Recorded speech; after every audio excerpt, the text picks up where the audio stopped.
पूज्य हमारे प्रेम भैया जी और आप जैसे महान विभूति बैठे हैं यहाँ पर, अभी आदरणीय नारायण सिंह, महावीर सिंह जी, प्रेम जी, आप तो सब हमारे गुरु शरीक हैं, आपसे ही सीख रहे हैं हम।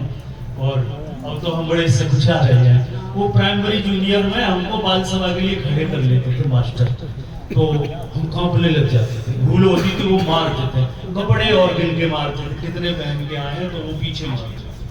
अच्छा, अब जब बड़े हुए यहाँ बोलने लग गए तो डर लगने लगा। झूले पे से जाते ना, जैसे ऐसे झूलते तो ठंडा ठंडा हो जाता पेट, ऐसे हो जाता है मेरे महापुरुषों को देखकर। हाँ, कारण है ना, कई गुरुकुलों में पढ़े नहीं है, बहुत अच्छी शिक्षा नहीं, गाँव में है। हाँ, बहुत क्या बताएं, अब पता नहीं क्यों कैसे कहें, ये आप सबकी कृपा है, आपकी कृपा, गुरु जी की कृपा, आप सबकी कृपा है कि आप यहाँ बुलवा लेते हैं। अभी कोई नहीं बुलवाता हमको। हाँ, आप बहुत अच्छे तो, और डर सा लग रहा, हम बहुत अच्छे हैं, आप बहुत अच्छे। तो आपने बहुत अच्छी बात सुन ली है अभी बहुत अच्छी बात, कि जब तक भक्ति ज्ञान कर्म योग, भक्ति योग, ज्ञान योग का समन्वय नहीं होगा, क्योंकि आप बिना कर्म किए नहीं रह सकते। कभी रह सकते हैं आप? तो जब उसमें निष्कामता आ जाएगी तो वो योग बन जाएगा। और निष्कामता कब आएगी? जब भगवान की आज्ञा के अनुसार कर्म करेंगे, वही धर्म बन जाएगा। अच्छा, बोले कोई जरूरी नहीं, कम्युनिस्ट भगवान को नहीं मानते, और यूरोप भगवान को नहीं मानता, लेनिन ने नहीं माना, रूस वाले नहीं मानते, मार्क्स नहीं मानते, भारत के वामपंथी नहीं मानते, नेपाल के माओवादी नहीं मानते, जिन्होंने हिंदुत्व पर कब्जा कर लिया, हिंदू राष्ट्र खत्म कर दिया हुआ। आप कहेंगे ये? देखिए, एक बात कहें, जब आपत्ति आएगी ना, बहुत आपत्ति आएगी, जब आप अपने को विवश पाएंगे, जब बेटा मरने को डॉक्टर कह रहा होगा अब कुछ नहीं हो सकता, तो सर मैं 1 करोड़ दे दूंगा कि कुछ नहीं हो सकता, तब वो लेनिनवादी, मार्क्सवादी भी कहेगा, हे दुनिया को उड़ाने वाले, हे परमात्मा तू जो भी है, चाहे तुझे हिंदू राम कहते हो, मुसलमान अल्लाह कहते हो, आदि यीशु गॉड, ईसाई गॉड कहते हो, पर तू जो भी है, मैं तेरी शरण में हूं, मेरी प्रार्थना सुन ले, प्रेयर कर। इसलिए आप बिना प्रेयर के नहीं रह सकते। आपको आदत है, क्योंकि इतनी आदत है हिंदू के जनमानस में बैठ गई है कि वो भगवान की तो छोड़िए, सबसे पहले तो भूतों को याद करने लग जाता है। कोई पीपल को पूज रहा हो तो अगले दिन से पीपल को पूजने लग जाता है।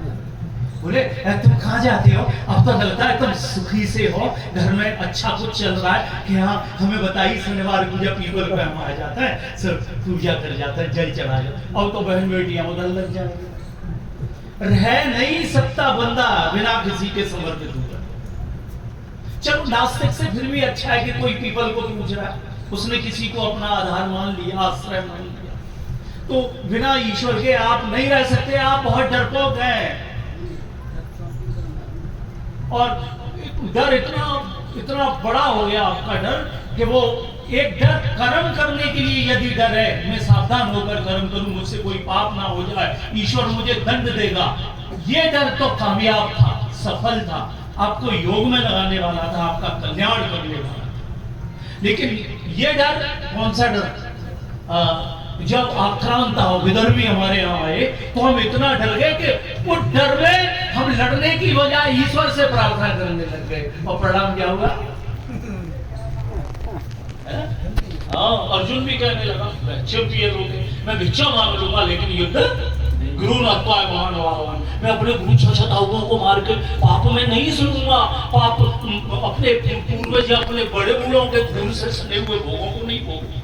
मैं स्वर्ग में भी निष्कंटक शासन मिल जाए, फिर भी मैं नहीं, मेरे इंद्रियों को शोक से सुखाने, जो शोक से सूख जाएगा और उसको मुक्त कर दे, वो मैं ऐसा उपाय नहीं देख रहा हूँ। इसलिए मैं किधर तक भगवानी शरण में आ गया। लेकिन हम ऐसे नहीं हो रहे हैं। अब बहुत देर से बात हुई, मैं सबका, सबने अच्छा बोला, सबका अनुमोदन करता हूँ। शास्त्रार्थ होना चाहिए, बहुत जरूरी है शास्त्रार्थ होना।